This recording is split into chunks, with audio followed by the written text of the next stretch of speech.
Hey Phil, Yeah. how do you get a 9 on reading on the IELTS exam? Oh, it's easy. Just answer 39 questions or more. Ah, crap. So, do you like this question? I absolutely hate this question. Me too. I hate it. And we will tell you why at the end of the video. By the way, I'm Michael. I'm Phil, and you're watching the IELTS Grind. So Phil, what are we doing today? Okay, so what we want to do is talk about some real tips that you can use in order to get a band score 9 in reading, if that's what you need. Tip number 1. So the most important thing is this is an exam, and it's a particular exam, right? So you should know all the strategies to tackle all the different types of reading questions. So this involves simple things by just knowing what the types of questions are. Exactly. Also knowing the instructions. They won't be changing, so you'll know where to look for how many words you need. Yeah. You don't want to waste time in the exam reading that information. The other thing is to really know the strategies of how to tackle them. So little things like you read the title first to get the gist of the information. You read the questions first to analyze. How to analyze those questions, look for tricky words, look for keywords, make good predictions. Yeah. Like, now, I mean, if this is new to you, we've got lots of videos where we've spoken about how to do this for different question types. Yep. And you can check out our channel. There's different videos on that. So it's really those kind of strategies. And then it's developing your skills for skimming for information, scanning for information, reading in detail. There's also those little distractors. Now, we've done a whole video on this that you can check out in the link over here, but distractors are basically answers that are there to trick you. Yeah. And there are some pretty common patterns and strategies that the examiner uses to do this, and you can learn these over time. And I think if you're at sort of that level of band score 8.5 and you're pushing to a 9, you should know this. And if you don't, it's going to lead you astray. Yes. Yeah. Which leads us to tip number 2. Yeah. So this is reading fluency. So you should be so comfortable with reading in English that it's second nature. If you're at the stage where you really struggle, then you're unlikely to get a band score 9. So our biggest tip really is to read for pleasure. Read for fun. Yeah, every time. Yeah. Every single day. Every day, at least 20 minutes, Yeah. maybe more. Now, if you're not quite at the band score 9 level, let's say 6.5, 7 sort of range. Now, what you should be doing is not reading at a high level. Now, this sounds a bit weird, right? What? I know, okay. So basically, as teachers, we refer to a student's level in class as I. Not you, but I. And if you're reading for pleasure, for fluency, to improve your fluency, you should actually read at a slightly lower level than you are at the moment. And that's so that you don't stop and look up every new word. That's a waste of time. Yeah, that won't improve your fluency. Your fluency is your ability to read continuously. Yeah.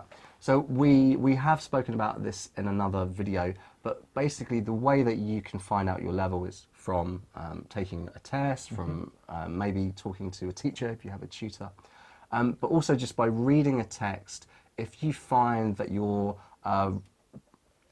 reading the text and on one page you've got more than 4 or 5 words in a text, then That stop you from understanding the meaning of the paragraph or the page. it's too difficult. Yeah. That's not going to help improve your fluency. So something like what, 1 to 2 words? 3 to 5 is the best. 3 to 5, that sort of range is good. Yep. Yeah. Okay.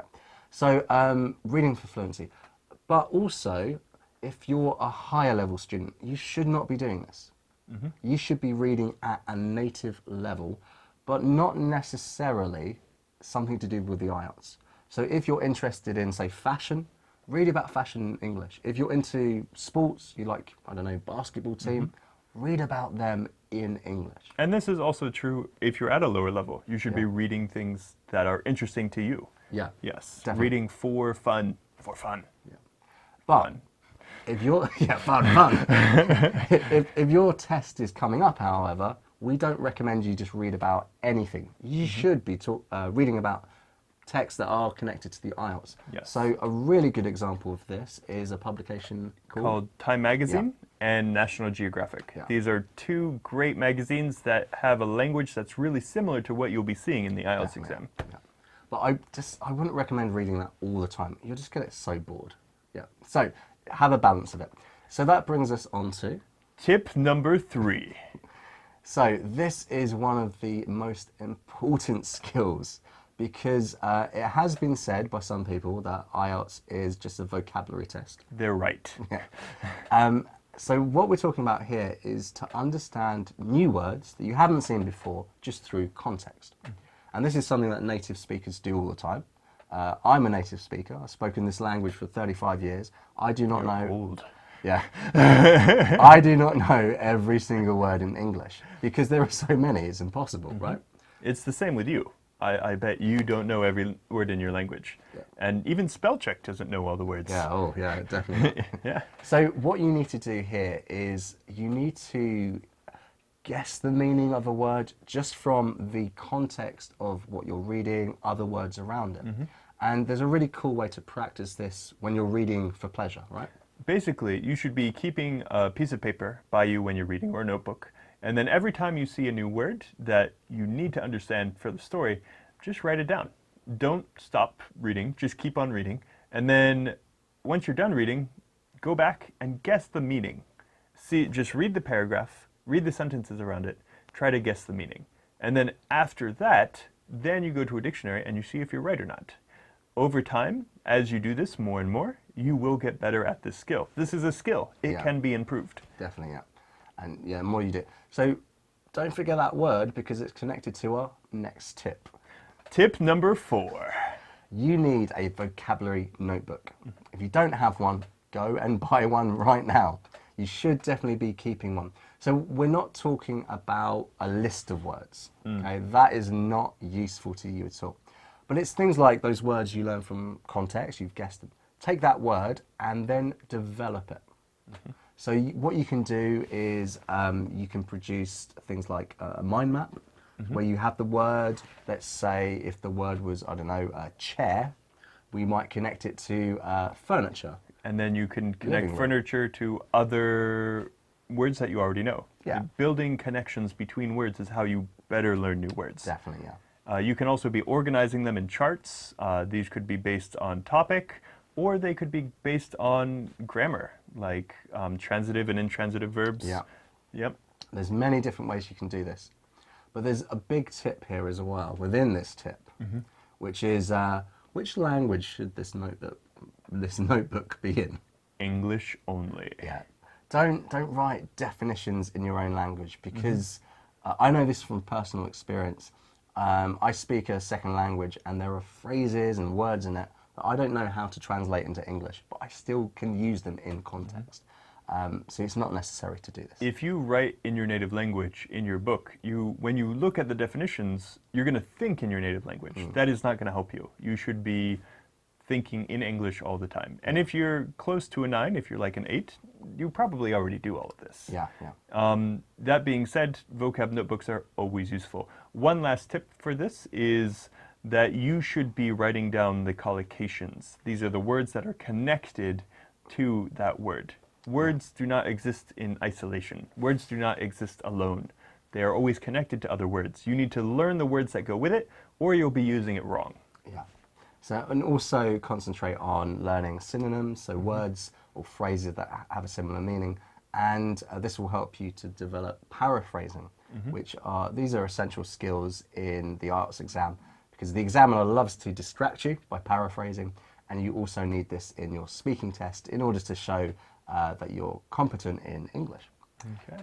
Which leads us to tip number 5. Yeah, and you guys hate this. You hate it when we say this, but you got to set realistic expectations, okay?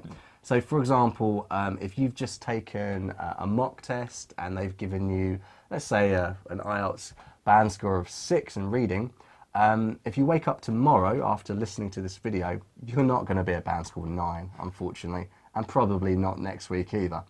So it takes time to develop these skills. The IELTS exam is testing both your understanding of the exam, but also your general English ability. It takes a long time to be improving your general English ability. Yeah, but it's not impossible. It's definitely not impossible.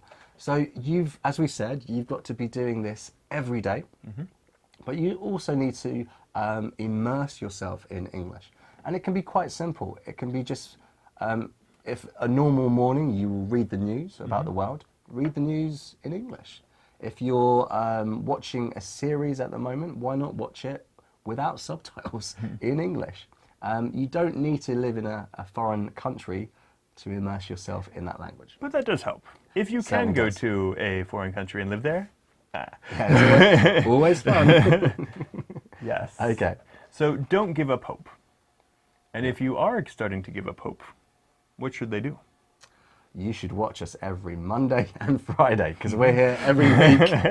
We're going to help you and give you loads of tips. So if you haven't subscribed to the channel so far, make sure you do that.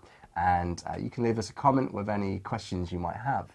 But that leaves us to yet another tip. Tip number 6. Yeah. And, you know, I shouldn't be telling you this. What are you doing, Phil? No, they need to know this, Michael. No. They need to know it. They don't. They do. I'm going to say it anyway. You can game the test. Yes. You can trick the IELTS examiner. No, Phil. So Don't what tell we them these mean- things. So what we mean by this is, if you are slightly stronger in one part of the test, say reading, and your speaking skills or your writing skills are a little bit lower, what you can do is really focus on reading and push that score up. So if you were able to get a band score 9 in reading, that would bring the other scores up if they were a little bit lower. However, if you're looking for a band score 9 overall, This won't help you. yeah, so I shouldn't probably have You've got to shouldn't reveal that. you got to have 9s everywhere, right? Like, but that being said, if you're lower level, this can happen. But I never tell students this tip until right before the tests, Yeah. like if they need it. I generally, in class, I'm always telling my students, raise everything at the same time. Because it normally does happen that way anyway. Yes. Yeah. Okay, but that last thing I just said, that brings us on to why we hate this question. Yes. How can I get a band score 9 in reading? You don't. I mean, so we've both been IELTS tutors for a while now, right? Yeah. How many students have you met that had to get a band score 9? It's difficult, isn't it? Yeah. None. Yeah, I've never ever met a student. The highest that I needed to teach was he wanted to be a English teacher in the public school systems in Australia. So he was going to be into a master's program to get that teaching license, that teaching certificate in Australia. And he needed an 8. Yeah. I had a student who was going to become a doctor, a surgeon. He only needed an 8. A doctor only needed an 8. Yeah. That's crazy. Maybe he was a doctor for like dead people and didn't have to talk to them. I don't know. But he didn't need a 9. So the thing is, likely you don't need a band score 9. But if you're still aiming for a 6.5, a 7 or an 8, the tips that we've just gone over, they're really going to help you. If you do them all, they will help you continue to improve. Yeah. That's the main thing. So even if you make a few little mistakes in your reading, by doing everything, it's going to help you bring up your score overall. But of course, it takes a lot of time, a lot of practice. It's a bit of a grind, isn't it? It is. It's almost there. IELTS Grind. Haha! Name drop.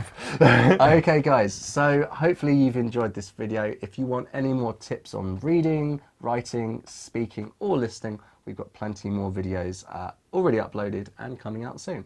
So we'll see you in one of those in the future. Remember to like and subscribe, and see you next time. Bye-bye. Peace. The first thing, and possibly the most obvious, Tip number 1.